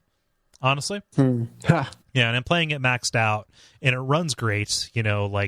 I'm able to turn on VSync, so there's no tearing. Like, everything looks fine. Like, the animation could be better, I think. Like, some of the cutscenes, they don't do the lip sync quite right, and I feel like I'm spoiled by something that looks that good should also move in a way that is good to match it. Mm-hmm. Yeah. But, oh, my gosh, like, the city. So, I've only been to Chicago once. And that was when I was very young. I think I was like 4 years old, and it was just kind of like, let's take a plane to go see Chicago. Then we went to Chicago, and it was a fun trip. I don't remember too much about it. But being somebody who lives in a Midwest city, it feels like you're driving around in a Midwest city. Like, nice. It kind of captures that weird, like, suburbs going into urban, going back into suburbs, going into urban blight, going into, like, it feels right, and if Watch Dogs 2 continues the trend of being in non-standard video game cities, and they leave Chicago or whatever, I could totally see it coming to Cincinnati. So how far out does that, first off, yes, who do we ask to do that? Second off, how far out can you get into the suburbs? I have no idea. Okay. So I haven't tested the width of it, really, or the breadth. But you got some places that just kind of look like, oh yeah, this is like old, and like old residential neighborhood that has a lot of grass, a lot of green space. Like, like this is something that was here, and this is probably a very old community that is like peppered in next to, like, oh, here are a bunch of train tracks, and here are a bunch of high rises, right? Yeah, I would be super interested, because I have spent a lot of time in Chicago, and it could probably identify different neighborhoods by how they looked, depending on the neighborhood. But I've heard it's an incredibly faithful reproduction, and so I'm very interested to see just kind of how deep they, or how true they were to the city, and what concessions they had to make in the name of gameplay. Yeah, for sure. And, I think that it's not as, like, wide in scope as, like, a Grand Theft Auto 5, Ben, like, where you go, just, like, straight out into, like, oh, this is just desert, and they're, like, meth zombies everywhere. Like, it doesn't, you don't have that breadth of experience. Wait, I think. Is that in Grand Theft Auto 5? Zombies? I mean, meth zombies, Everything is in Grand Theft Auto 5. It's got more things than real life. Yeah. But that kind of leads into this. Like, it feels pretty cool. Like, as you're going around, there's like this, I mean, it's part of the theme of the game, but there's this inundation of information, right? So, God, Aiden. Stop naming your people fucking Aiden names. It sucks. Yeah, but Aiden Pierce, he's always got a smartphone in his hand, so he's like everybody. That overlays the information. So as if you have the phone out and you mouse over people or you cursor over people, you get relevant information about them, which quickly gets really creepy because it's like, oh, this person is on several anti-anxiety drugs, or oh, this person has this many criminal charges and this is how much money they make and stuff. And so that like highlights over people, but as you're passing by, you can spot crimes that are about to happen. You can spot different things that you can hack into. So as you're driving, you can, I'm not saying anything that's really new, there are not a whole lot of new insights in this, but, you can like hack the traffic lights to stop people who are chasing you, right? Like let's create, traffic accident to slow things down. You can, move the bridges up and down. You can cause things to explode in people's paths. So like the world is very interactable. And so that is something that is, distinct from Grand Theft Auto where, the driving is really fun and there's a lot to kind of see and look at. In Watch Dogs, even though the city is like kind of smaller and a little bit more compact, as you're going along, you can affect the world and, in ways that serve you in really good ways. And again, the tech is like magic. You might as well be walking around with a magic wand. Right. Screw that. Tech really is magic. Yeah. I'm a wizard from the moon. What was that game? I want to say it was Flat Out, but that's not it. It was a racing game where the whole shtick was that as you're driving around in the car, you could trigger events. You're thinking of Split Second? Developed and published by Disney, actually. Yeah, I love that. Was actually a really, really good game. It was a fun-ass game. Yeah, it sounds like the driving in Watch Dogs kind of has flavors of that. Yeah. A little bit. Now, are you held karmically responsible for say like deaths if no one can tell you caused them? So like if you're always trying to figure out ways to kill people in games without like facing any consequences for it. Yes, in games. Yeah. Wink, wink. Yeah. So I haven't noticed anything. Like it's just a matter of like, oh, if you run up over a bunch of people on a sidewalk, your reputation is going to take a negative hit, right? Okay. I just went like, for example, if you stop someone chasing you by causing an accident, does that ding your karma? As far as I know, no, but I haven't done it too terribly many times, so that may come back to bite you in a way. But yeah, but you're your right. Car insurance is off the record. That is inherently fucked up. That you're going out there trying to avenge one death. That's the impetus for the story, and just as a matter of pressing the X button, you're able to, or square or whatever, you're able to just end tens of lives. In these horrible accidents.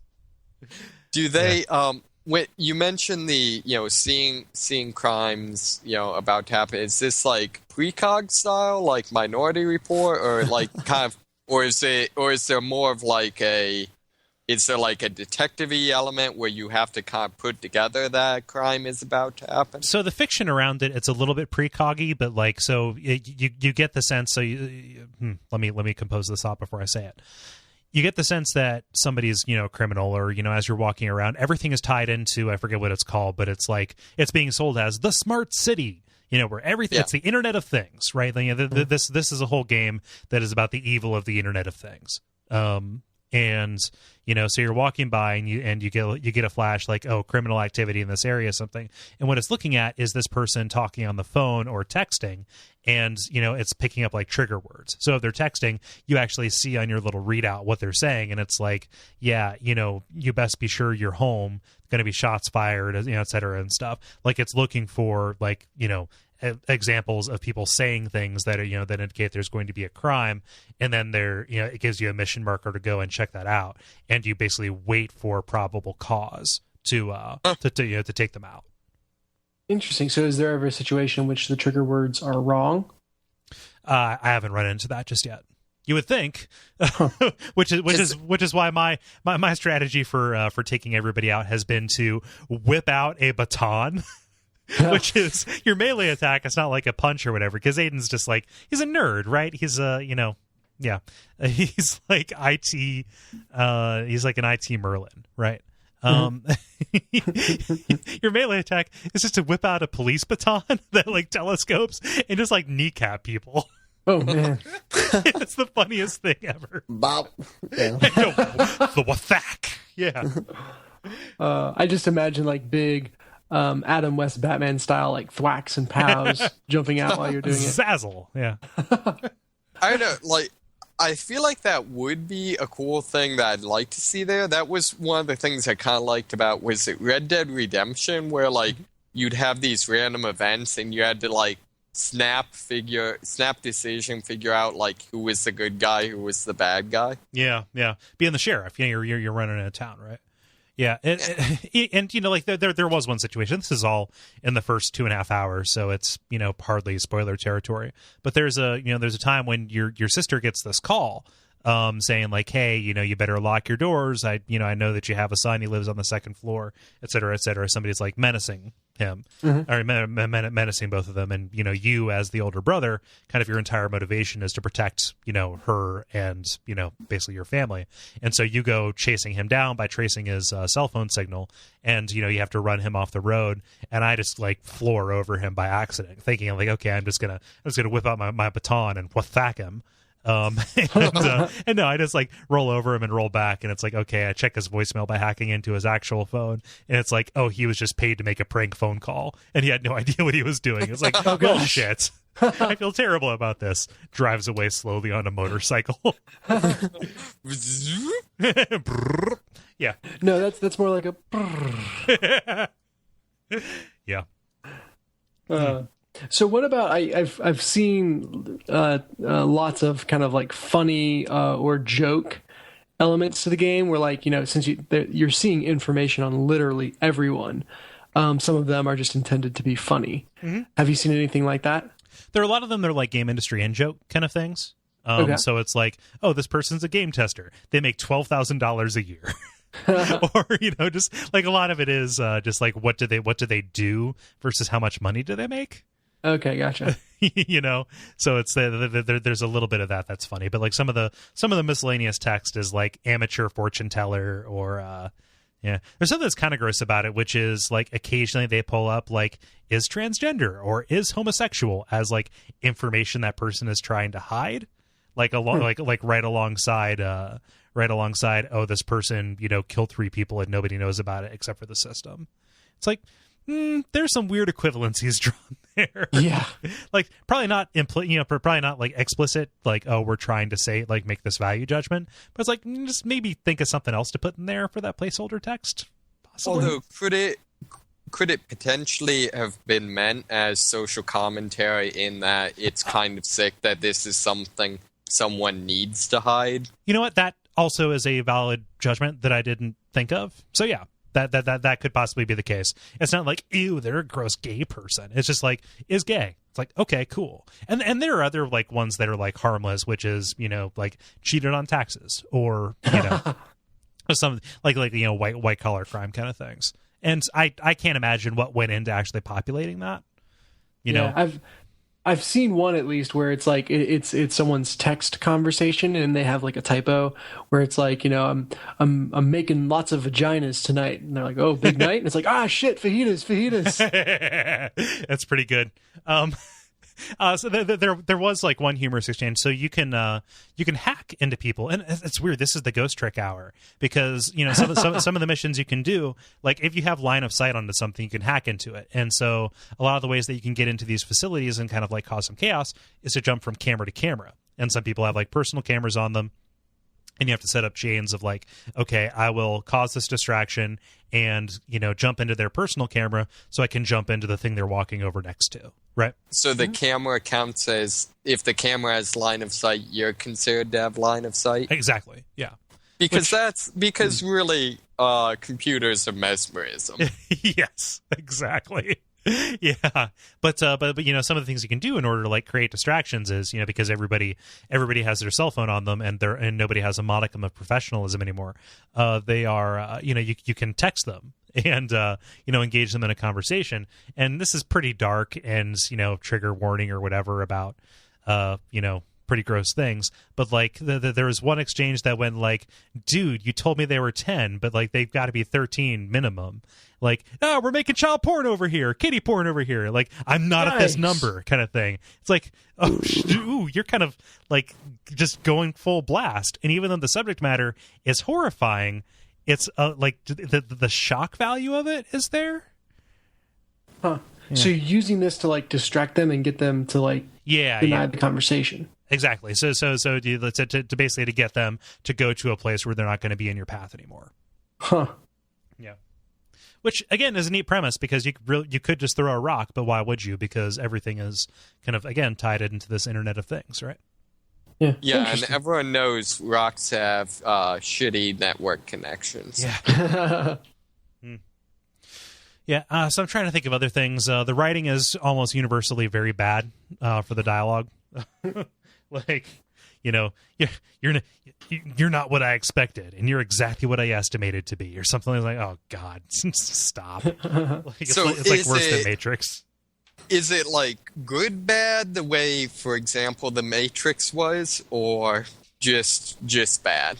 I get the sense that they're trying to be good and that they're trying to be like, okay, this is AAA game writing, which, it can either be, fun like Grand Theft Auto is or take itself way too seriously. I get the sense that it's taking itself too seriously.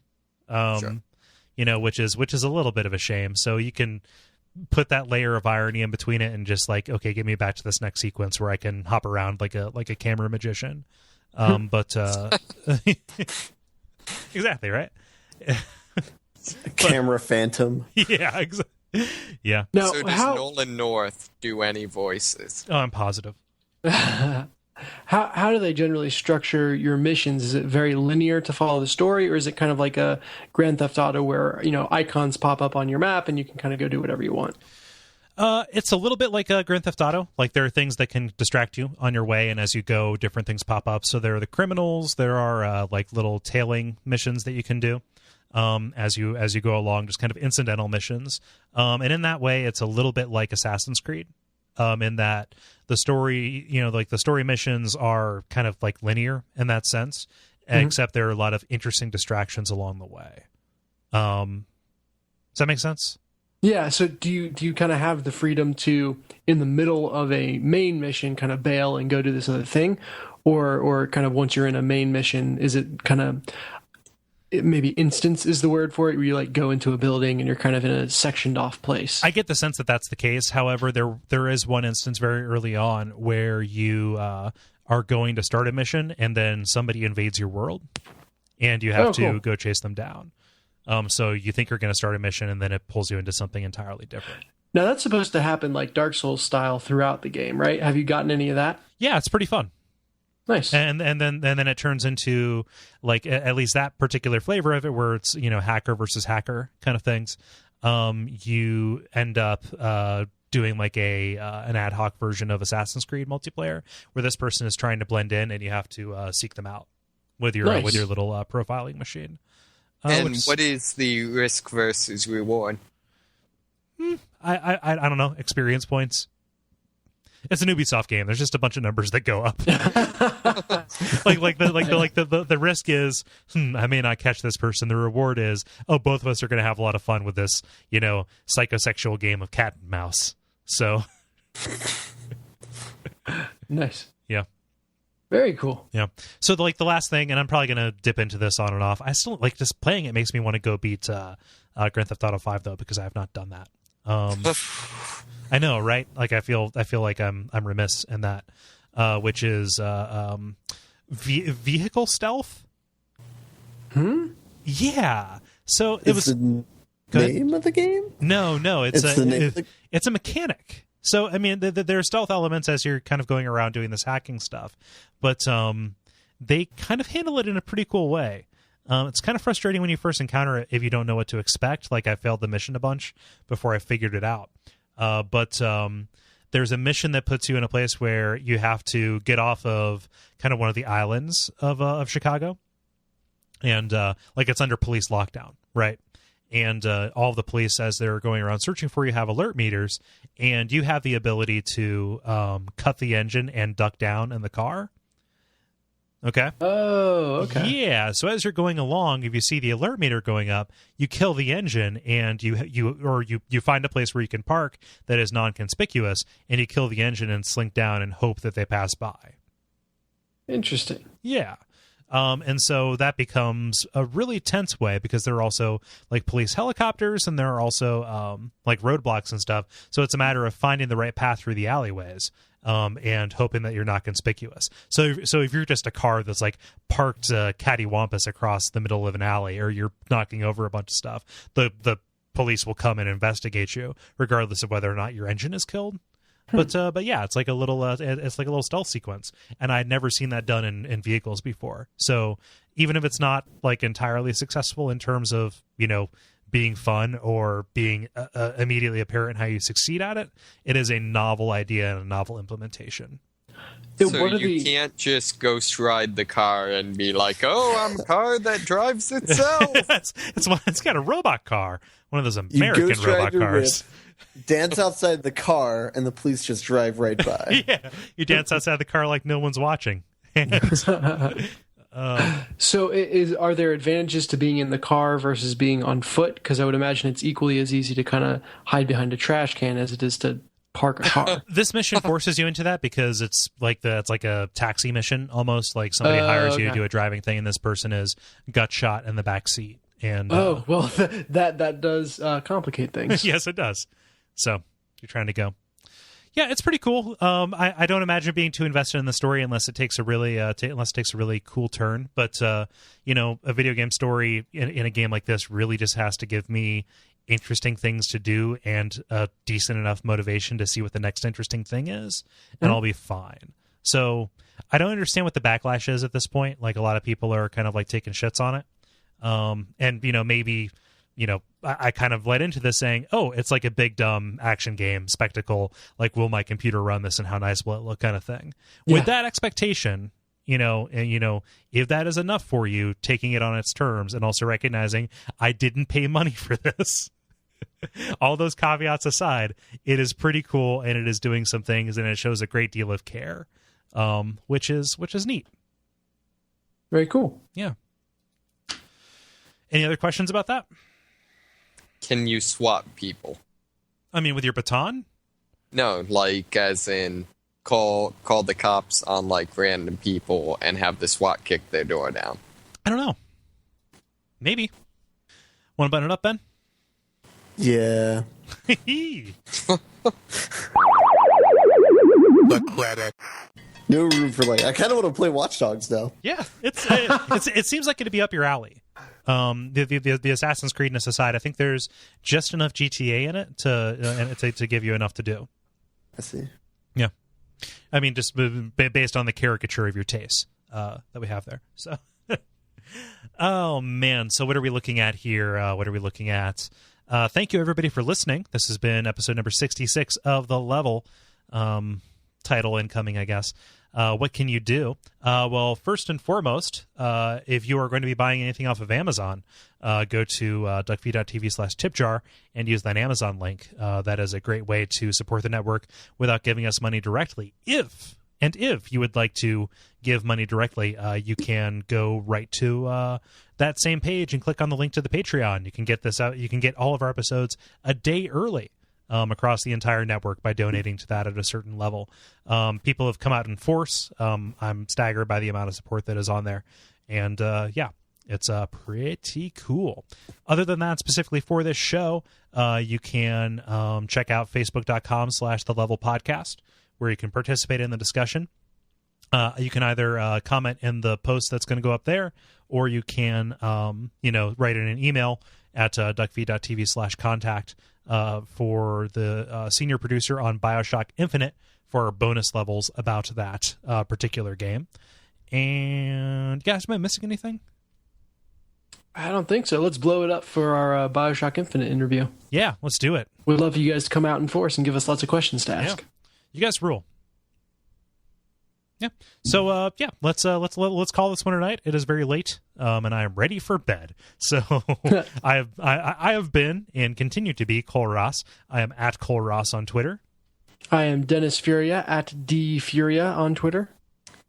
I have been, but I'm not sure about continuing to be David Moneysmith, and I'm at Moneysmith777 on Twitter. Mm-hmm. I'm Ben Merkel at Merkelizer. Yeah, and until next time, we got 2 rules for you: pistols and talking. Yes. Duckfeed Standard. Boom, boom, boom.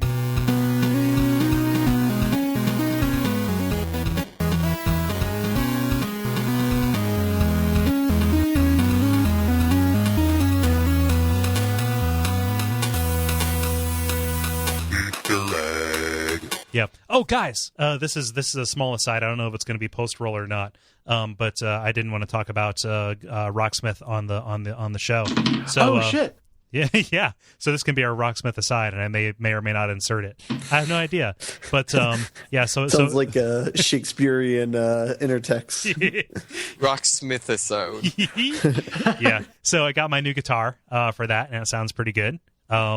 And Ben, specifically to your interests, because I'm following my Ben sense, they've got a Spoon song and a Minus the Bear song on there, which I am slowly working my way through. So it's Me and the Bean and Cold Company. And the thing I'm learning about Minus the Bear, a lot of tapping, and I don't have any calluses on my right hand.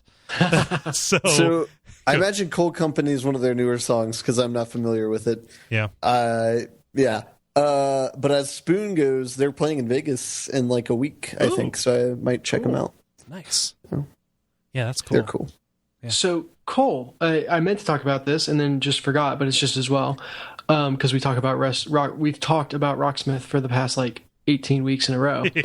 But my dad randomly gave me a really nice acoustic electric guitar. Ooh. Which allowed me to kind of engage Rocksmith on that level. Yeah. Of kind of regular guitar. Mm-hmm. And so I know you had said in an episode past, like, you can't really speak to it as someone who's coming to it as a complete novice. You can only speak to it as someone who has, at least some experience and is kind of picking it up to advance. So I can speak as a complete novice, at least on the regular guitar front. Mm-hmm. And it is infuriating. What do you mean? Sad to say. I think it what I'm really, really craving, because I try to use the riff repeater a lot to learn different sections, and to some extent it works. But what I really need is a riff repeater mode where when it gets to a note, it just kind of stops and waits for you to play it. Oh yeah. And then advances to the next note and stops and waits for you to play it.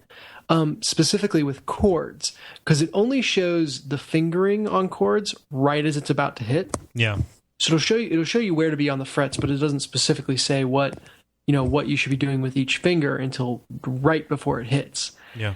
And I don't have the reflexes yet to be able to create that in the split second, and I don't have the experience yet to know it off the top of my head, like, oh, that's an E major, I do this, or that's a F minor, I do this. And you don't find that the difficulty creep is getting you up to the point where, like, oh, I have one note in this, and then I make the power chord, then I make the 3-string power chord, and then I've got the full one, because that's been my experience. But then again, I came into this knowing most chords. That's very different than what I've experienced, and maybe it's because I started on the bass guitar and got my difficulty, quote unquote, up fairly high.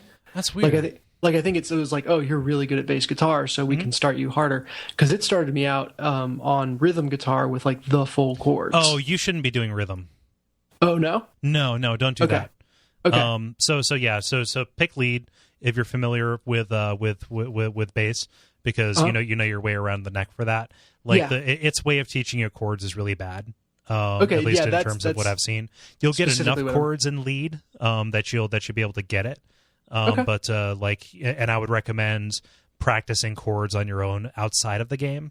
That's kind of what I've been doing. Yeah. Okay. I was going to ask for your recommendation. Like, am I doing it wrong being in rhythm? Yeah. That's like, I mean, I know just for general getting what's different about a regular guitar that I need to learn. Yeah. Chords is it. Mm-hmm. So that's where I started. But okay, I'll go to lead then. Yeah, definitely. So yeah, go to lead. It'll It'll throw enough chords at you, and you'll be more comfortable with navigating around the neck for that.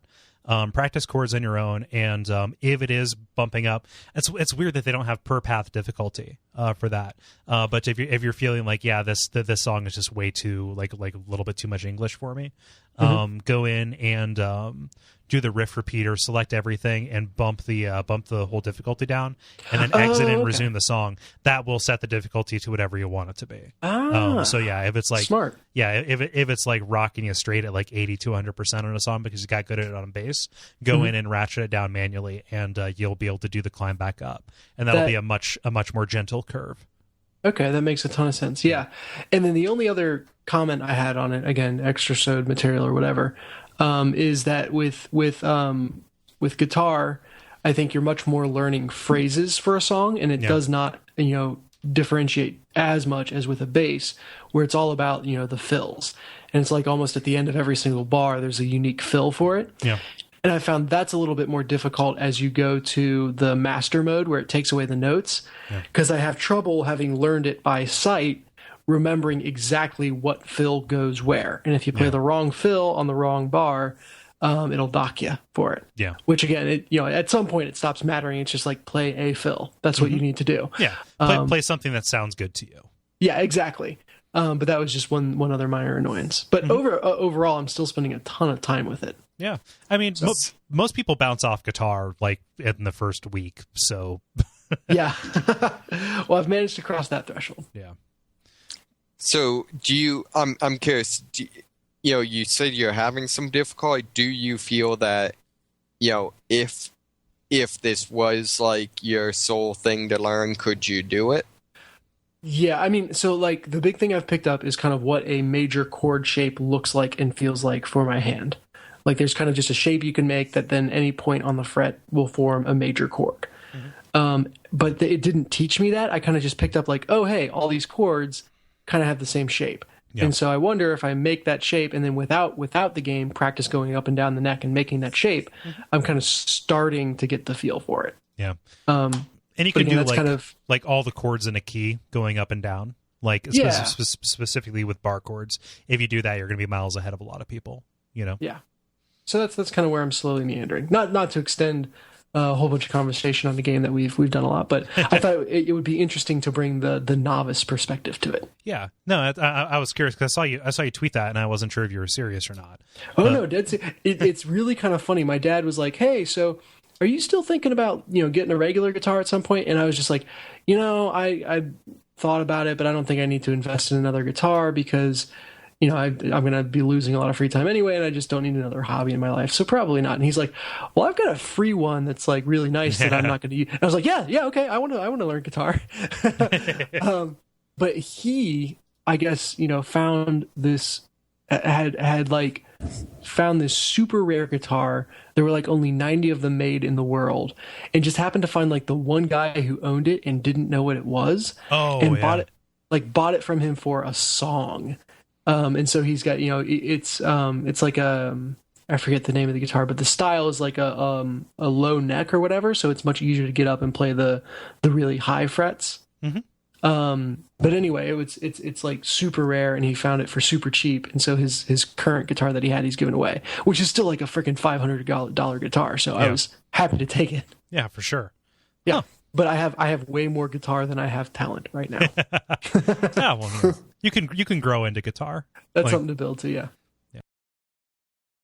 What are the chances if I mix vodka and Orange Crush that I end up with a screwdriver? That's called an electric screwdriver. Is that really a thing, or did you do that off the cuff? Off the cuff. Damn, that's good. I like that. Come on, man. No. You what you got to do? You got to take vodka and Stewart's orange cream soda. You know what that? It's a creamsicle. Nice. Yeah, tastes delicious. An alcoholic creamsicle. And if you don't mind going into a store and buying a bottle of vanilla vodka, you can do a vanilla infused or vanilla flavored vodka and root beer, and it is a delicious root beer float flavored beverage. Nice. Yeah. And you take some Dr. Pepper and you heat it up, and you mix in a little bit of gin with some bitters, and you make meth. And then you exactly.